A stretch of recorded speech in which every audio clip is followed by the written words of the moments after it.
buenas tardes, amigos y amigas televidentes. Es martes y volvemos a abrir la ventana más amplia de casa para compartir durante un rato conversación amena e interesante con una persona que ha dedicado gran parte de su vida al servicio de la salud.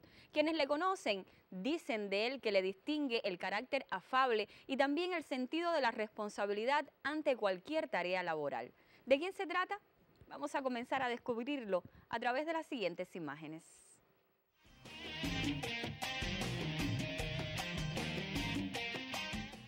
Nuestro invitado ha dejado una clara y larga huella en el sector de la salud que ya suman 60 años de labor. Como técnico en rayos X brindó sus saberes a personas con padecimientos antes de emprender una extensa carrera de responsabilidades que llega hasta nuestros días. Fue director del Politécnico de la Salud en Bayamo, ocupó diversas responsabilidades en la filial de Ciencias Médicas y en la dirección provincial de ese sector. Su tesón le hizo merecedor de las medallas Piti Fajardo, 40 aniversario de las Fuerzas Armadas y por la alfabetización. Actualmente se desempeña como funcionario del Departamento Provincial de Colaboración Médica. Recibamos con beneplácito al licenciado Víctor Manuel Benítez Arceo. Reciba las palmas también de quienes estamos en el estudio, nuestro invitado de la tarde, a quien doy la bienvenida. Es un placer, Víctor, tenerle en el programa. Muy buenas tardes. Muchas gracias. Qué inmenso placer tenerle acá porque usted es un hombre que se ha dedicado mucho tiempo al sector de la salud y bien sea por iniciativa propia o por todas las tareas que le asignaron, desempeñó diferentes funciones. Todavía está ejerciendo funciones trascendentes en el sector de la salud. ¿Qué vivencias de la niñez marcaron ese espíritu que tiene hoy Víctor Manuel? ¿Acaso fue también una niñez de alguna manera influenciada por el trabajo arduo, por las necesidades? Bueno, realmente yo procedo de una zona campesina y cuando terminé mi sexto grado en Gallardo, en el barrio de Gallardo, aproximadamente por el Horno, mi papá, viendo las características que teníamos y que no había otro nivel de superación allá, él habló con el primo mío, que era uno de los compañeros de la sociedad de la clínica Nuestra Señora de las Mercedes, para que yo viniera a practicar a la clínica. Y ahí inmediatamente me incorporo con ellos a hacer todas las cosas que podía hacer en la clínica. Aprendí lo que era enfermería, aprendí laboratorio clínico, seguí en rayos X, que fue la vertiente que más acepté. Y así estuve con ellos todo el tiempo, que fue mi primera fase de trabajo. Esto fue antes de 1959, Víctor, sí, que comenzó a trabajar en la clínica Las Mercedes, radicada en ese tiempo aquí en la ciudad de Bayamo. ¿Cómo accedió? O sea, ya me explicó cómo accedió al oficio a través de un pariente cercano, pero ¿le gustaba desde entonces ya el sector de la salud? Ya desde que inicié en la clínica Las Mercedes, para mí fue aquello no una amenaza, sino veía ya la sensibilidad con que se trabajaba ahí. Y como era sumamente joven, 14, 15 años, aquello me llamó mucho la atención y fue por lo que me inicié ya a partir de ese momento, hasta el día de hoy, en el sector de la salud. ¿Eran diferentes las condiciones de trabajo y la atención, la asistencia médica al pueblo antes de 1959? Hay una marcada diferencia antes y después del triunfo de la Revolución. ¿Cómo se trabajaba entonces en una institución de salud?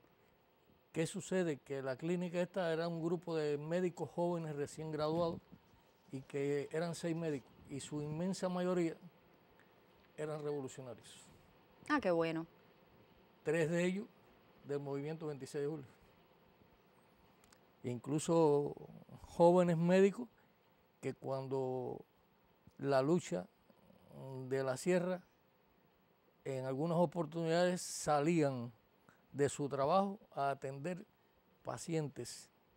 Y podemos decir que en una oportunidad salieron a atender heridos de los rebeldes. Y ahí en la clínica había ciertas y determinadas categorías.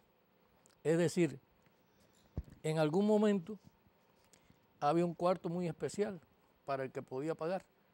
otro con menos costo, y había una salita que tenía 7, 8 camas, que ahí se llevaban aquellos que apenas podían pagar. Que era la mayoría de la población bayamesa en ese se tiempo. atendían de la misma forma ese grupo de médicos. Y cuando el triunfo de la revolución, ellos entregan la clínica. Antes del triunfo de la revolución no solo estaba la clínica Las Mercedes en la ciudad de Bayamo, ya también existía el Hospital Infantil General Luis Ángel Milanés, que era una institución que había sido donada por Milanés un tiempo atrás. Entonces en 1959 ya Víctor va hacia el Hospital General Milanés a trabajar, y ahí comienza un proceso de perfeccionamiento del oficio para luego llegar al Hospital Carlos Manuel de Céspedes, que se inauguró al calor de la Revolución Cubana ya en la década del 60. ¿Cómo fue ese perfeccionamiento del oficio allí en el Hospital Infantil? Bueno, ya cuando yo llego al Hospital Infantil, llego como técnico de rayos X. El único técnico de rayos X que había en ese momento en el Hospital Infantil era yo. Y para mí aquello fue una cosa muy grande. Trabajaba en la clínica. Cuando triunfa la revolución, paso al Hospital Infantil General Milanés. Porque desapareció la clínica, Víctor. La clínica se entrega ya en el año 60. Ya. Y la clínica no queda ya como clínica. Había otras clínicas más aquí en Bayamo en aquel momento.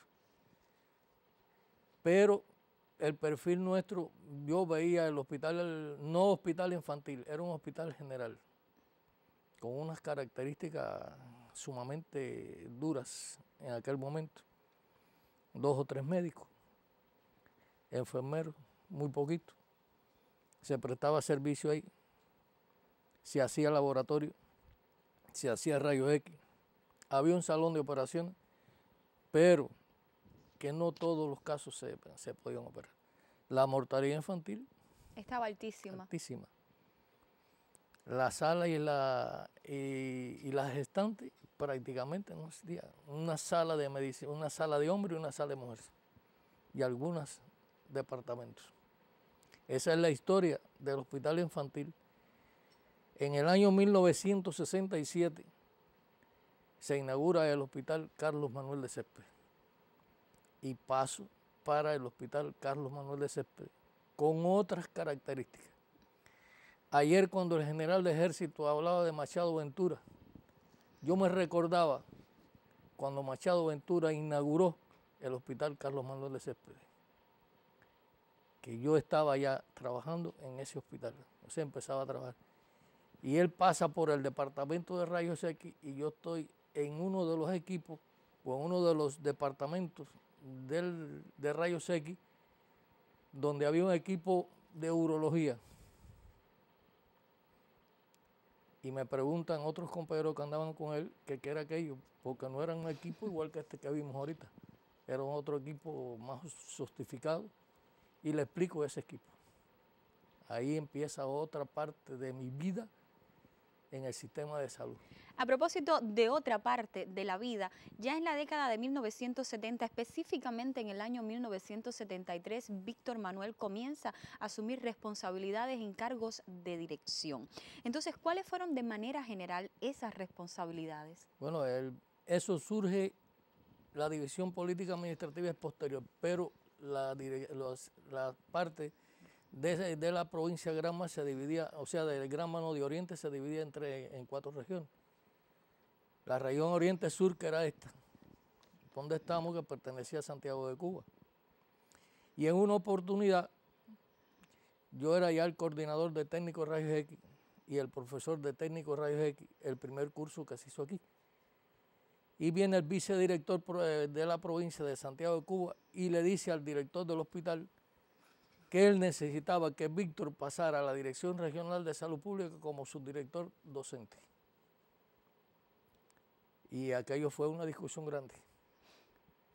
Y el director le dijo, no se puede ir porque es el jefe técnico, y el coordinador decía, no, pero él puede asumir las 2 funciones desde aquí. ¿Tuvo que asumirlas las dos? Las 2 funciones de aquí. Surge un problema porque detrás del hospital Carlos Manuel de Céspedes, no sé si ustedes conocieron la escuela de enfermera que existió ahí, la escuela de maderas y de techo de fibro, con 3 albergues y 4 aulas y un bloque de dirección. En un momento ocurrió un problema ahí y me llaman a mí por la noche para que asumiera ya, en vez de la dirección regional, que asumiera la dirección de la Escuela de Enfermería.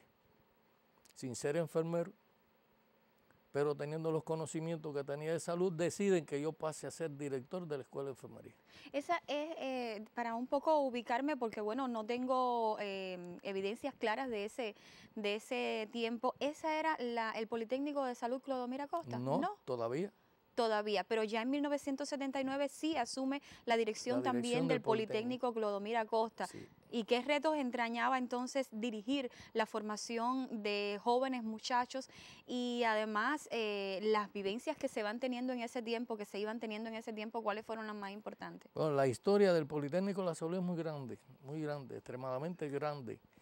Cuando nosotros hablamos del Politécnico de la Salud y a lo que usted me pregunta, la vivencia con aquellos jóvenes, el problema es que nosotros empezábamos con los jóvenes a captarlos en la secundaria básica, que era la captación que hacíamos para que estudiaran enfermería, estudiaran las demás carreras. Y después, cuando pasa a la enseñanza técnica profesional, ya era en los preuniversitarios. Es decir, que nosotros buscábamos los estudiantes en los pre, por captación, por círculo de interés y demás, que esa fue nuestra función. Hay una vivencia muy grande en el Politécnico de la Salud Clodomiro Acosta Ferrer. Habían surgido epidemias de conjuntivitis, habían surgido algunas cuestiones epidemiológicas y el Politécnico asumía los pacientes. Pero en el año 1982 ocurre la epidemia del dengue hemorrágico, terrible, que no lo quisiéramos recordar. La muerte de niños, la muerte de adultos. Nosotros en nuestra provincia, porque era provincia, no tuvimos ningún niño fallecido por el dengue. Una mañana, 19 de julio, Día de los Niños, yo llego a mi escuela, a mi Politécnico de la Salud, como normalmente llegaba. Y se me dice, hay una visita de alto nivel que va a visitar la escuela hoy. Y al poco rato me vuelven a insistir en la visita de alto nivel. ¿Cuál era esa visita? Bueno, la visita de alto nivel, a las 2 horas me dicen que era el comandante en jefe.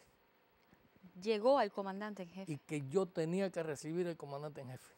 ¿Le recibió? Y explicarle al comandante en jefe todo lo que se había hecho.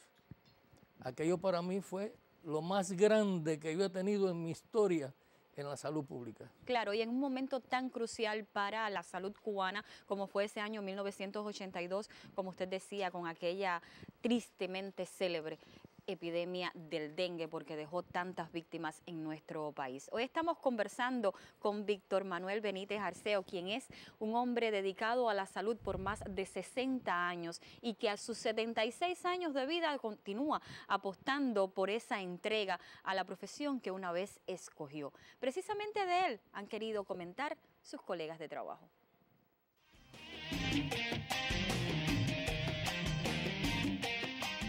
Víctor es un trabajador con características únicas.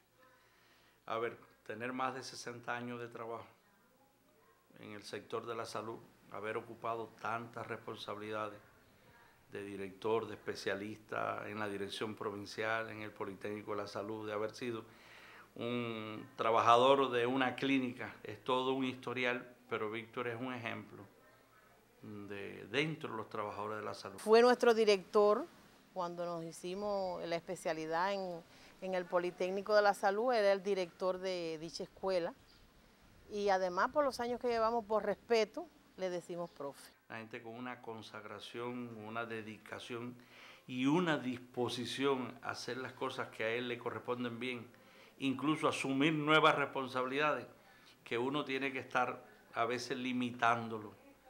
En consideración a su vida personal, a su trayectoria. Es una persona maravillosa con sus cualidades, es una persona que cuida mucho a su familia, que es muy humano, muy compañero de todo en todos los sentidos. Lo mismo está dispuesto a levantarse a las 3 de la mañana, a despedir colaboradores que irse a las 10 de la noche haciendo determinada información que a estar un sábado o a estar un domingo en el trabajo. que a estar enfermo y trasladar para su casa toda su oficina. Bueno, él es ejemplo para nosotros los jóvenes. Por lo menos a mí me ha enseñado bastante. Es comprensivo conmigo, trata todos los días de explicarme algo, de decirme algo. Los errores que cometo él me los corrige. Víctor, más que un compañero de trabajo, pienso que es como un padre para nosotros, ¿no? Todo su sistema de trabajo, hacerlo desde su casa con una pierna enyesada y mantener comunicación con nosotros en el departamento y con todos los municipios y la unidad central. Eso solo lo hace Víctor. Otro profesional coge un certificado médico y se dedica a hacer un reposo y descansar. El profe es muy entregado a su trabajo, el profe, no importa la edad, el profe va de madrugada a los municipios, supervisa, recibe colaboradores enfermos, familia, y lo que haya que hacer, el profe lo hace. Lograr que las personas se sientan ante momentos duros, difíciles, como los que él atiende, que las personas se sientan satisfechas, es muy complicado, porque lo más importante es la vida de la familia o la vida del colaborador, solucionar los problemas de enfermedad. Pero él se entrega a eso. Muy respetuoso, entiende cuando uno le quiere o preguntar algo de las cosas, él es muy atento con uno. Y realmente decir de Víctor es la persona integral, compañero, amigo, hermano, realmente una gente maravillosa y un ejemplo a seguir. Y nos enseña en el día a día a esforzarnos más, a trabajar, a la dedicación. Si tenemos que lamentar cosas de colaboradores muertos, Víctor es dedicado por completo a eso, pero además tiene la virtud de ponerse en lugar de la familia, o del que está enfermo allá o del que está enfermo acá. El profe se caracteriza por seguir siendo el vanguardia nacional que hace muchos años fue en el movimiento sindical. Bueno, le deseo todo lo mejor para Víctor, porque él se lo ha merecido. Que cumpla muchos años más, por supuesto, que siga así con su dedicación, con su modestia. Cuán dinámica y rica es la vida, ¿verdad, Víctor? Cuando usted se iniciaba en el sector de la salud allá por el año 1959, quizás no imaginaba que Cuba iba a convertirse en la potencia médica que es hoy, con reconocimiento internacional, sobre todo por la colaboración que prestamos a países más necesitados. Yo tengo entendido que en este momento Granma, por ejemplo, tiene alrededor de 5.000 colaboradores en unos 40 países del mundo, más de 5.000 colaboradores. Y ahí está Víctor atendiendo a esos trabajadores de la salud de Granma que comparten lo que tenemos. ¿Cuánta responsabilidad entraña enfrentarse a esa tarea en la colaboración médica, sobre todo en un área muy sensible, que es la atención a la familia, para dar las mejores y a veces las peores noticias? Ahí hay una situación que uno, cuando surge un problema, normalmente cuando llega un familiar a pedirnos información de un colaborador enfermo o algo, tratamos de ayudarlo inmediatamente y hacer los reportes. Pero el lugar más duro que tenemos es cuando hay un colaborador fallecido. Cuando se me avisa que falleció un colaborador, y por ejemplo, pongo la colaboradora de Guisa que falleció en Brasil en un accidente. Yo estaba ese día en Manzanillo, que había recibido un cadáver de una enfermera que había muerto en Venezuela, y me localizan de la unidad central y me dicen que no estaba. Digo, ¿dónde estoy? Habían llamado a mi casa siempre hay una información de donde yo estoy por la situación de lo que yo atiendo. Y me dice, te acaba de llamar de Brasil porque hay una fallecida de tu provincia que tuvo un accidente en una ambulancia en un traslado de un paciente. Y tienes que ir a la casa a avisar. Eso fue 11 o 12 de la noche, a la 1 de la mañana estaba yo tocando en Guisa en la puerta de aquella casa. Pero es que yo no puedo darle la noticia esa a la familia así que falleció. Y empiezo a preguntarle que cómo están, que desde cuándo no se comunican, que qué problema hay en la familia, que cómo está ella, que cómo está el colaborador, sabiendo que el colaborador está fallecido. Y ya la familia, cuando yo estoy hablando en esos términos, ya comienzan a imaginar. Ya la familia empieza la sospecha de que está pasando algo. Y ya me dicen, ¿qué ha pasado? Y ahí es donde. Es muy difícil.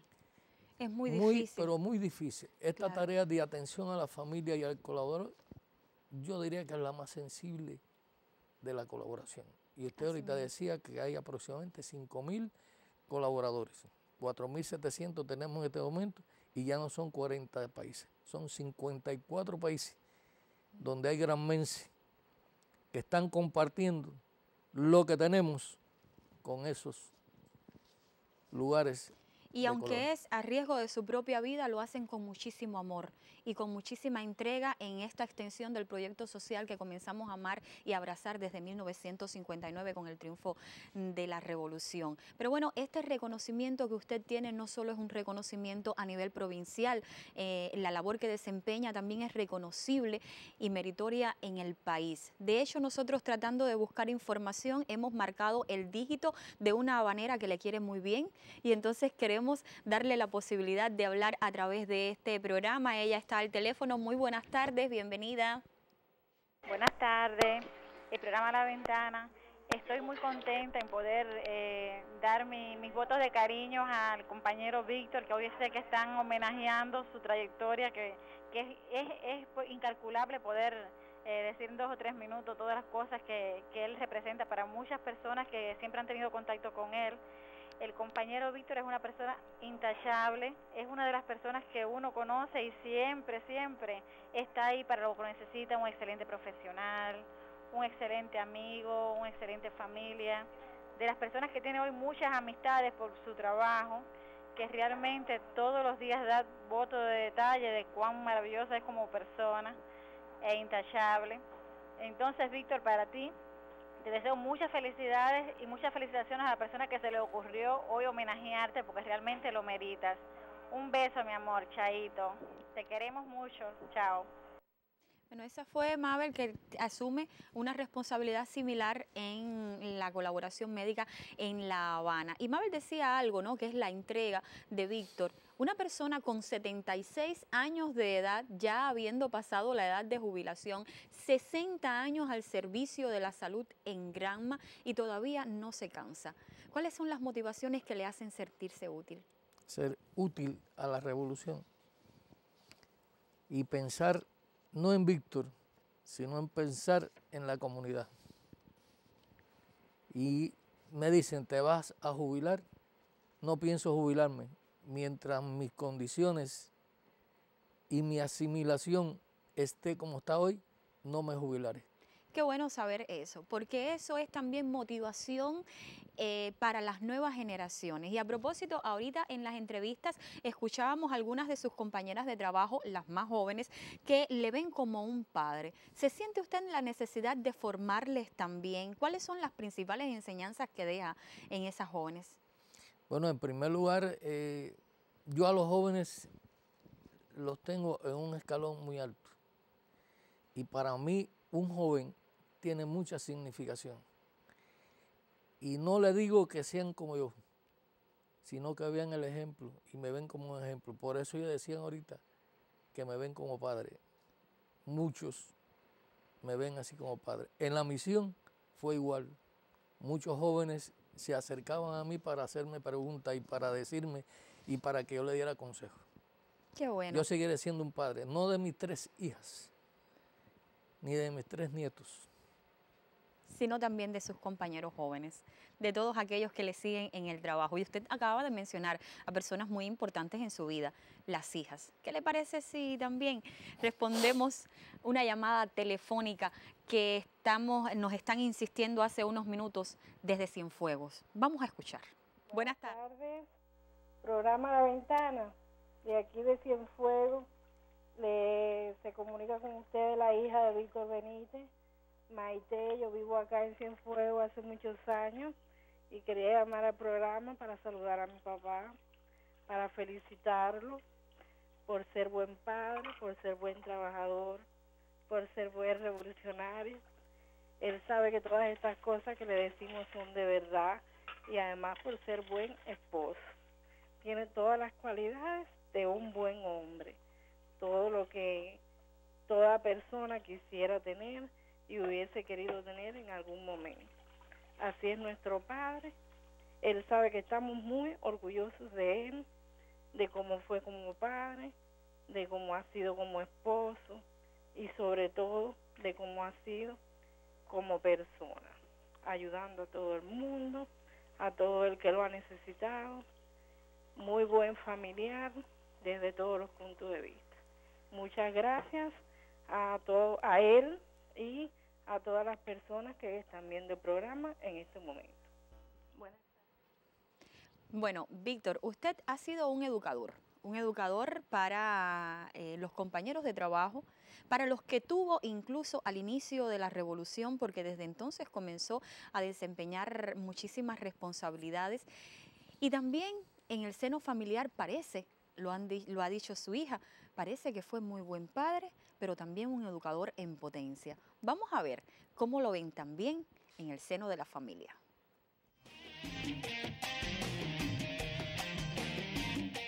51 años llevamos de casado. Ahora cumplimos nuestro 52 aniversario próximamente. Siempre nos hemos amado. Hemos tenido, pues, como todo matrimonio, nuestras desavenencias, pero la hemos sabido llevar porque los dos nos hemos respetado.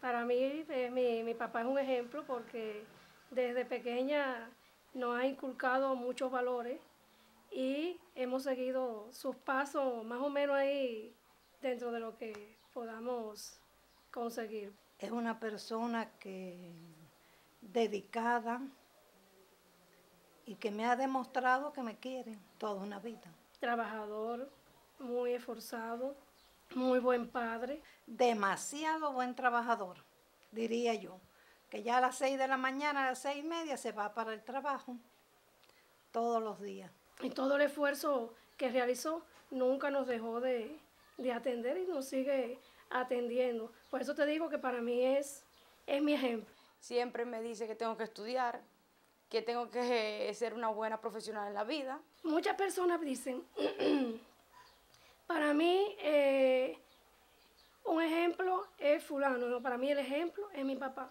porque es el que me ha enseñado a ser puntual, a ser responsable, muy responsable en mi trabajo, a participar en todas las actividades. Para él no existe horario. Mientras tenga algo pendiente, ahí está él. Todos están muy agradecidos por la actuación que ha tenido mi abuelo. Dicen que como él no hay ninguno. Cuando estaba el Politécnico de la Salud, al principio había muy mala opinión del Politécnico y de las alumnas en la zona esa donde estaba enclavado. Y desde el momento que él asumió la dirección, ahí mismo, en los alrededores, todo el barrio se dio cuenta del cambio que sufrió, de la disciplina que hubo. Y usted le puede preguntar a cualquiera de esa época que vivía en esa zona sobre el concepto que tuvieron de él cuando asumió la dirección del Politécnico. El escándalo es lo que lo molesta a él, los ruidos. Y lo que alegra es la paz, la tranquilidad, el amor en la familia. Ama el trabajo. Por eso va a ser difícil para él jubilarse, porque ya lleva 60 años de trabajo y no se acostumbra a estar en una casa. Porque dice que mientras tenga capacidad mental, no se jubila. Para él nació para el trabajo, como yo digo. Todo el tiempo, papi, ¿cuándo te vas a jubilar? No, que va todavía, si yo todavía me siento joven, me siento fuerte. Y bueno, se ve fuerte y joven. Él dice que mientras su capacidad mental le dé para seguir trabajando, él continúa su trabajo. Cuando las niñas estaban chiquitas, me ayudaba cantidad, pero últimamente está Aragán. Pregúntenle, de que siempre le duele algo y no quiere ayudarme.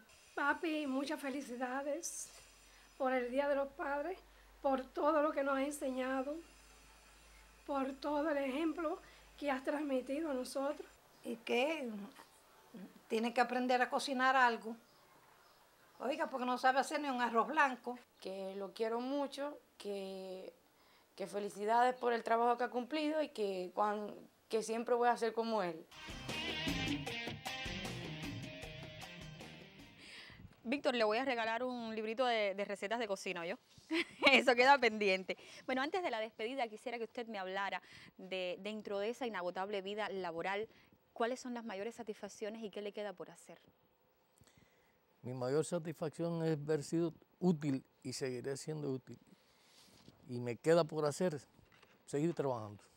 Entonces no se acaba, no se acaba la labor de Víctor, pero ya se acaba nuestro programa y antes de la despedida pues estoy mostrando a cámara la caricatura de Yuri que viene como regalo de nuestro colectivo. Llévela a casa, la enmarca y la pone en el lugar más vistoso porque muy bien que quedó. Y por supuesto el agradecimiento a usted, Víctor, por su entrega al trabajo en un sector tan sensible como es la salud, por todos sus resultados y también muchísimas gracias por haber aceptado nuestra invitación. Ha sido un placer tenerle en nuestro programa. Gracias. Muchas gracias y a ustedes también por haberme aceptado escucharme durante estos 27 minutos. Fue todo un gustazo, de veras.